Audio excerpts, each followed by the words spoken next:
নমস্কাৰ বন্ধুসকল, আপোনালোকে চাই আছে ক্ৰিকেট গুৰু আছাম আৰু বহুতে মোক ইনষ্টাগ্ৰামত মেছেজ কৰি কৈছিলে যে টিম ইণ্ডিয়াৰ যিটো হালাল মিটৰ বিতৰ্ক চলি আছে সেই বিতৰ্কটোৰ ওপৰত এটা ভিডিঅ' প্ৰস্তুত কৰি দিব লাগে। তেওঁলোকে বুজি পোৱা নাই যে হালাল মাংস মানে প্ৰকৃততে কি। সো BCCI বিভিন্ন সময়ত টিমৰ প্লেয়াৰবিলাকৰ ক্ষেত্ৰত বিভিন্ন নিয়ম জাৰি কৰি থাকে আৰু এইবাৰ তেনেকুৱা এটা নিয়ম জাৰি কৰিছে যে BCCIৰ অন্তৰ্গত যিসকল প্লেয়াৰ আছে, ভাৰতীয় প্লেয়াৰ আছে, সেইসকলে হালাল কৰা মাংসহে খাব পাৰিব আৰু লগতে গৰু আৰু গাহৰিৰ মাংস কোনোৱে খাব নোৱাৰিব ভাৰতীয় টিমৰ ক্ষেত্ৰত। সো এই ক্ষেত্ৰত আমি জানিব লাগিব যে হালাল মাংস মানেনো কি।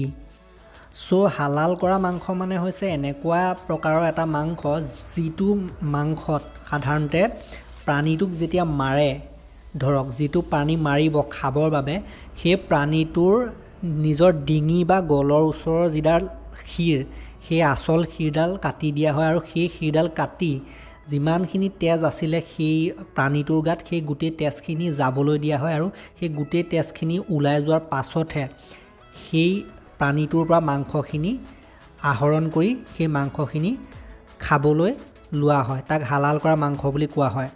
আৰু আপোনালোকক কৈ দিব বিচাৰিম যে হালাল কৰা মাংস ইছলামতহে গ্ৰহণ কৰা হয়। ইছলাম ধৰ্মৰ যিসকল লোক তেওঁলোকে হালাল কৰা মাংসৰ বাদে বেলেগ মাংস ব্যৱহাৰ নকৰে বা নাখায় আৰু সেইবাবে বহুতে এই ক্ষেত্ৰত প্ৰশ্ন উত্থাপন কৰিছে যে BCCIটো কিবা ইছলামিক সংগঠন নেকি, এনেদৰে বিভিন্ন ধৰণৰ প্ৰশ্ন উত্থাপন কৰিছে। বিতৰ্কৰ সূত্ৰপাত হৈছে এই ক্ষেত্ৰত আৰু BCCIৰ এই যিটো নিয়ম, এই নিয়মটো আঁতৰাবলৈ বহুতে দাবী উত্থাপন কৰিছে।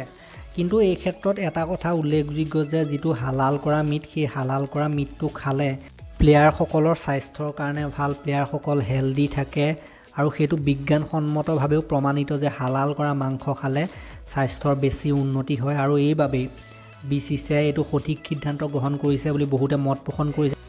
সো কিছুমানে এই ক্ষেত্ৰত উল্লেখ কৰিছে যে ইছলামাইজেশ্যনৰ প্ৰচেষ্টা কৰিছে নেকি, বহুতে প্ৰশ্ন উত্থাপন কৰিছে। কিন্তু এই ক্ষেত্ৰত এটা কথা ক'ব লাগিব যে BCCI এই ক্ষেত্ৰত কোনো ইছলামাইজেশ্যনৰ প্ৰচেষ্টা কৰা নাই। কাৰণ আপোনালোকে যদি চায় হালাল মাংসৰ কথাটো কৈছে হয় ইয়াত, কিন্তু গৰু আৰু গাহৰি এই দুয়োটা মাংসই বেন কৰিছে BCCIৰ ফালৰ পৰা। এই দুটা কোনো প্লেয়াৰে গ্ৰহণ কৰিব নোৱাৰিব যেতিয়া টিমত থাকিব, অৰ্থাৎ টিমৰ হোটেলত থাকিব বা বিভিন্ন মেটচ খেলি থাকিব, তেতিয়া সেইসমূহ খাদ্য গ্ৰহণ কৰিবলৈ নহ'ব। আৰু যদি আমি চাওঁ এই ক্ষেত্ৰত কোনো এনেকুৱা বিবাদ হ'বলগীয়া কথা নাই, কাৰণ গৰু গাহৰি দুয়োটাই বেন কৰিছে, কেৱল হালাল কৰাৰ কথাটোহে কৈছে। গতিকে এই ক্ষেত্ৰত ইমান চিন্তা কৰিবলগীয়া কথা নাই বুলি ভাবিব পাৰি।